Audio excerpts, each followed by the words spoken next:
My man Czar make tracks like this.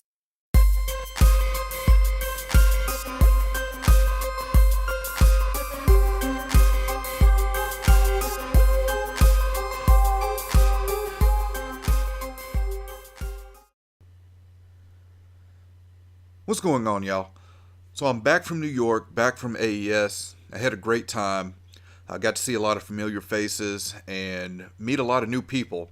I got to see my Knicks in Madison Square Garden, and I got to see my Astros take Game 7 against the Yankees in a bar in New York full of Yankees fans. That was fun.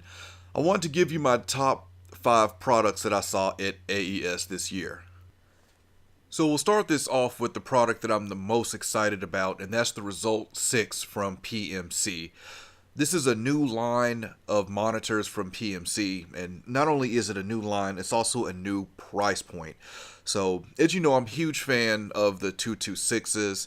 I'm saving to get some for my studio, and now that these have came out, I've really got my eye on these now because the 226s are $5,000. The Result 6s are coming in at $2,950, so right under $3,000, which to most will still be expensive for a pair of monitors, but is not expensive for a pair of monitors of PMC's quality. So this will be their new entry line, as you could say, of monitors, and it's essentially the same speaker as the 226. We're just removing some features here, the EQ, the digital in, the stepped gain. So we're removing some features, and none of these features that are being removed are deal breakers for me, at least. So I'm going to take a look at getting some Result 6s for my studio instead of the 226s. PMC had a booth set up at AES that was pretty isolated for the most part, but everyone who came in the room and was able to demo them were really impressed. I mean, these sound great, and I can't wait to get them in my studio. I should have a pair to check out soon. I will certainly be doing a review once I'm done demoing them. Next, we've got the Convert AD Plus, which is a to D converter from Dangerous Music. I love D to A conversion that Dangerous Music makes, so I wouldn't expect anything other from their A to D conversion. I got a sneak peek at this at GearFest, but we weren't able to see it. They just kind of talked about it and told us. Fab had mentioned on stage that he was using it, but again, we couldn't really see it, so this is my first time really getting to put my eyes on it and see it up close. We see that it has the metering similar to the Convert 2, and it also has a transformer. The knob on the far right is a transformer similar to what's in the 2-Bus Plus, where you can add a transformer into the signal and drive it.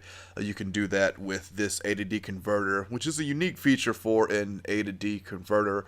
Really looking forward to learn more about this and read some reviews as they become available. This is the 535 from Rupert Neve Designs. This is a diode bridge compressor for the 500 series, and if I'm not mistaken, it's the first and only diode bridge compressor for the 500 series. Diode bridge compression is not a compression type that I'm familiar with. The Neve 2254, I believe was the model number, was a popular diode bridge compressor back in the day. But what we have here is a diode bridge type like the 2254. However, it's got some extra attack and release times that makes it more versatile. Huge fan of Rupert Neve Designs, and I've been wanting them to make a compressor for a long time, so I'm glad to finally see this come out, and I look forward to learning more about this one as well. I've been looking for a compressor or pair of compressors to really smash drums and add some weight like I do with the H-Comp, but for hardware. So, this may go on my short list of compressors that I'll look at for that.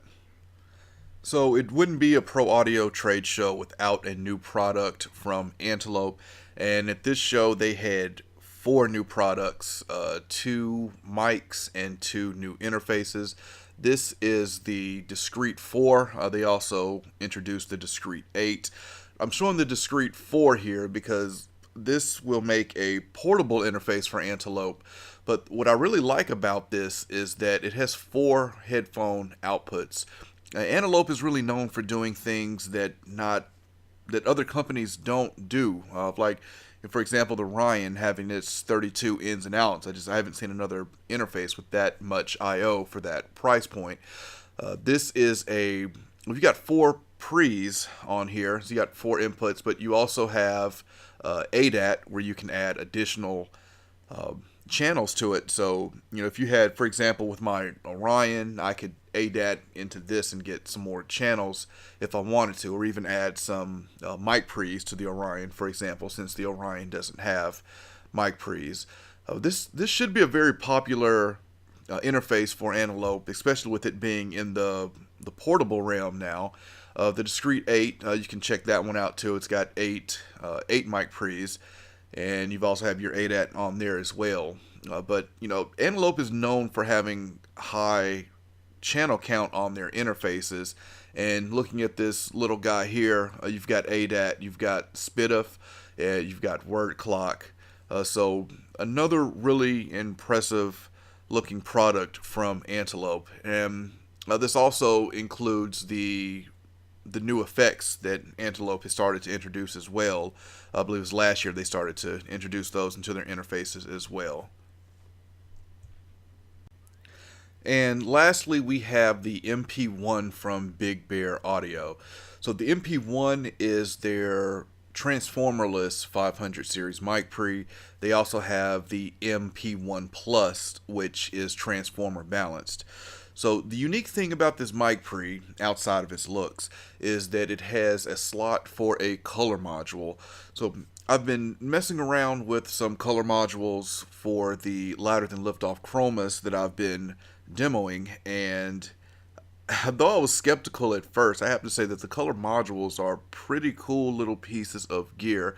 It's going to really allow you to customize this pre into what you would want it to be.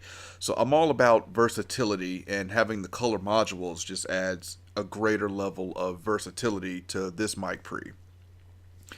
Some of the color modules you have are, just to name a few, there's an 1176 one, there's a Pultec one, there's a, what else do we have? 1176 Pultec. There's a FET filter.